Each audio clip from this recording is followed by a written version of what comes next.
सानाम को जोहार गे ताबो एतोहब रे सानाम कोठेन इᱧᱟ जहाँ के मेना आकाद बन अब आदिम जाति ओडिशा झारखंड बिहार बेंगल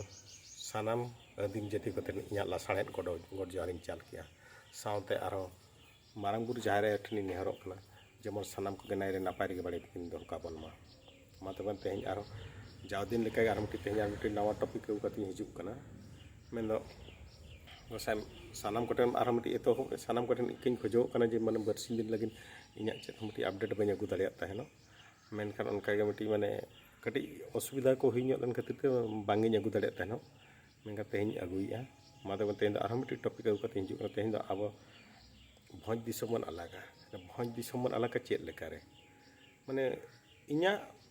ते मांग खरा इन मेना कत तब जहाँ गे इन नॉन अड़ागे इन कंटेंट नो दो इᱧा दो पर्सनल निजस्व मतामत ओकोया बाध्य बाधकता ते बांगा जे ओकोय हो बाको मितेኝ कना जे ओकोया हो चेत बांग ये कते गे इन दो इᱧा निजस्व मतामत एमिया तब निजस्व मतामत इᱧा नो दो पूरा पूरी इᱧा निज मतामत जहाँ को जुदी नो रे एकमत खान मापे नापाय कथा और जुदी एकमत पे आर पे बापे एकमत बुगी और बड़ी सानाम को पे कमेडा मनती निहर और सानाम को जोड़ा रे बन तहना मते और ओने में कथाते बद रे हुड़ुम चाष का हुड़ु तला रे झाड़ा हो ओडको गया घास हो तहन गया हेले हुड़ु तब अब चाष लगिन ते तो माने माने काढ़ाना बन हेड़ेत आबन कुकुट आबन उनका हिसाब ते तेहन इᱧa वीडियो एम इᱧa अपडेट एम आपे को लगिन ते इᱧa व्यू एम मेनखान जहाँ तिना गे जुदी बन कुसिया खान मा कुसिया बन बाबन कुसिया बुगी बड़ी कमेंट माध्यम ते लैया मेनते आपे ठेन नेहरक कना मेनखान तेहन आरो मिटी इᱧa उयहरते आरो मिटी नोआ खाटो हुडिंग हातांग रे इᱧa मती उना अतिन एक्सपीरियंस बन ओनी उना नेता को सला तिन टर्न बनुआ उना ओकोय मारा मारा हेले इᱧa जहाँ तिना एक्सपीरियंस जहाँ तिना इñेल जहाँ तिना अभिभावी कते इᱧa एक्सपीरियंस तेहन इᱧa नो वीडियो माध्यम ते आपे ठेन शेयर मेन दो तेहन अतु दिसम इदी कते भोज दिसम आलाका भोज दिसम रुआर लगिन ते आपे जुदी माने तिना जरूरी है ना आबोआ माने जुमिदो लगिन तिना जरूरी है ना चे बाय जरूरी है ना जुमिदो मा अड़ी के जरूरी है ना बाबन जुमिद लेनखान भोज दिसम चेकाते बन अलग किया रागाबन हमराबन नेहराबन ओको हता बांगे अंतर भितर खन जहाँ दरद बायड़ो को आले भोज दिसम दो आलिया कना आले दो सांताल जेत आमार सांताल माने जहाँ गमन जहाँ जातिन बन को सांताल लड़का माले मुड़े सानाम को अब जाति बन दरदा माने जाति दरदिया जहाँ को मता अब जाति अब धर्म अब सावता बन दुलड़ा जाति सावता धर्म जुदी बांग बन दुलड़ लेखान नो भोज दिसम अलग रेना माने माने अब जहाँ मिशन ते तब बाय सक्सेस जहाँ खातिर अब भोज दिसम अलग ओना जिनस तब बांगे सक्सेस दाड़िया चेत लेखारे अब तेहन बन अलग बन नाम करना भोज दिसम जे अब भाषा अब साहित्य अब संस्कृति बन बचाव खातिर ते और जुदी अब जुदी अब जाति सावता धर्म बाबन दुलड़ा एनखान भोज दिसम अलग करना अब तब जहाँ मिशन तब जहाँ भिजन तब ओना तब चेत लेकार पूरब कना आपे लगे ओना को इदी कते तेहन इᱧa गालच ती नेल पे तब अच्छा एतो रे पे जाति सावता धर्म तब अब जहाँ को जहाँ जाति कन हेले इन मेनो कने इन सांताल जाति ना एक्सपीरियंस इन मेन उनका के जहाँ के लड़का बन को माले बन को मुड़ा बन को भूया बन को भूमिज बन को उरन जहाँ के जहाँ जाति को सानाम को आको निजोर सोसाइटी ना अपडेट बन लेखान अड़ी नापायोगा जेल में अब सांताल जाति तब नित नौका अवस्था सेटरा कना सांताल जाति हो माने अतु दिसम खना अब नेलो बाजार भोर अब सांताल उका जगह रे बनो बना उका दिसम रे बनो बना ओडिशा ना उका करे बनो बना जे भारत रे ना उका कोंडे बनो बना नित मा नौका सेटर ना माने पृथ्वी ना माने प्राय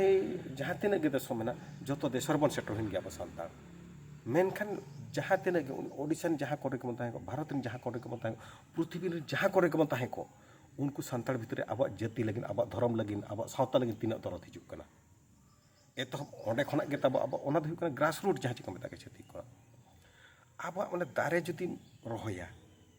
दारे ना रेहेद जुदी हासार बेस लेका बाय माना को ओना दारे दो चेत लेका जियड़ोगा ओंडे तब उयहर ᱧᱚᱜ पे तब अभिभावी ᱧᱚᱜ पे नासेना इᱧa नो हुडिंग हातांग खना इन दो रोल कना इन दो जस्ती सेणा हातांग हतिन बांग कना जे हर को लेका जस्ती पंडित इन बांग कना चे यई बांग कना इन दो मिटी इᱧa मोने रना दरद जहाँ लगे ओना इन दो आपे ठन सदर मेना उयहर पे जहाँ जहाँ रेगे बन तहन अब जाति लगिन सावता लगिन धर्म लगिन तीना दौलत मेना मेन दो इᱧᱟᱹᱜ नोआ कथा जे सानाम को जहाँ गेबन चाकरी कान बन नौकरी कान बन बाजार दिसम रेबन तहन काना गिद्रा पिद्रा को ठेन को इहब कथा तब हाँ माना पे चेकाते बाजार दिसम बन तहना रोड़ा बन एटा रोड़ तेमन रोड़ा एटा सभ्यता सला बन मेसा काना ओना लगिन अडी गे जरूरी ना जे अबन गिद्रा पिद्रा को माने एटा माने जहाँ स्कूल बन ऑल पढ़ात को उड़िया मीडियम रे बन उड़िया ते रोड़ इंग्लिश मीडियम इंग्लिश ते रोड़ चेदो लगतियान ओना बाद ओंडे खना ओडक काते हों आबो माने आबो जाति लगिन सावता लगिन धर्म लगिन निहाती लगतियान गया लगतियाना चेद जे माने हुडिंग रे बांग बन चेद दाड़िया को नासे को सेड़न काना अकिल ज्ञान सेटन परे रे हों आबो सांताल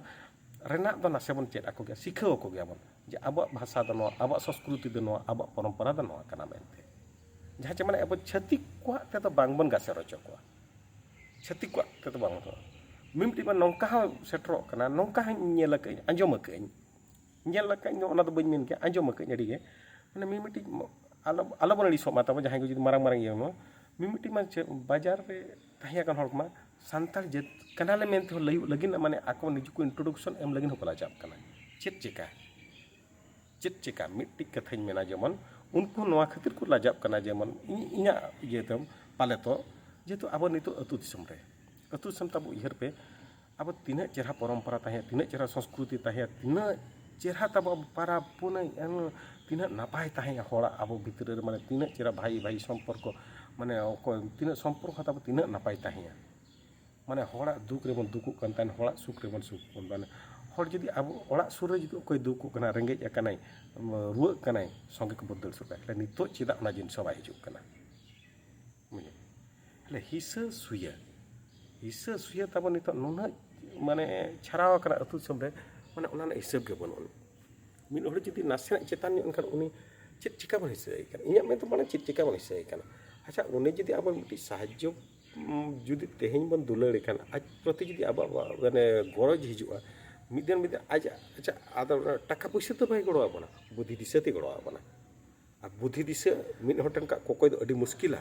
अब सांताल को नितो बन उयहर मगा जहां जगह में जुदी नासे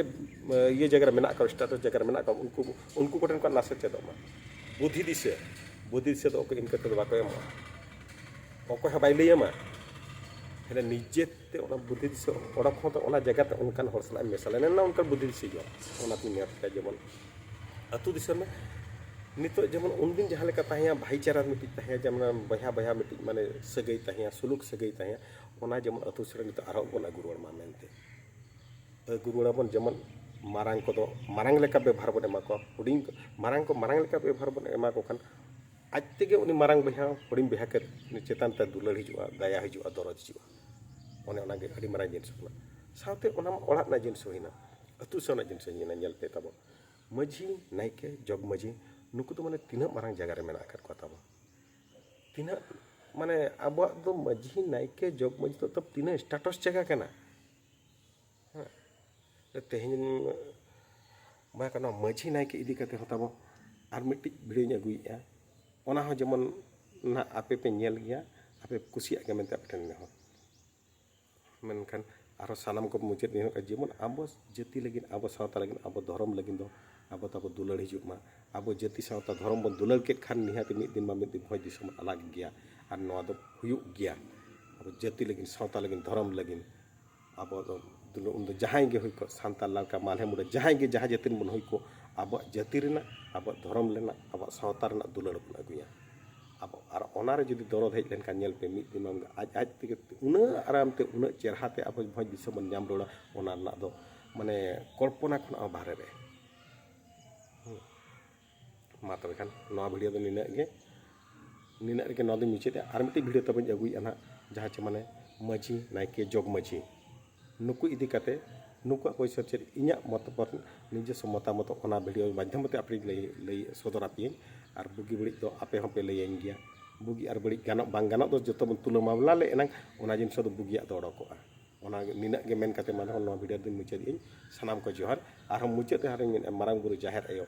नायरे नापाय रे बाड़े किन दो काबन मा मेनते उनकिन सनाम को उनकिन को जोहार करे सनाम को नायरे नापाय रे बाड़े किन दो काबन मा और नापाय बुद्धि से किन मन साथे नापाय हो दात किन काबन मा मेनते कटिन्या को जोहार ने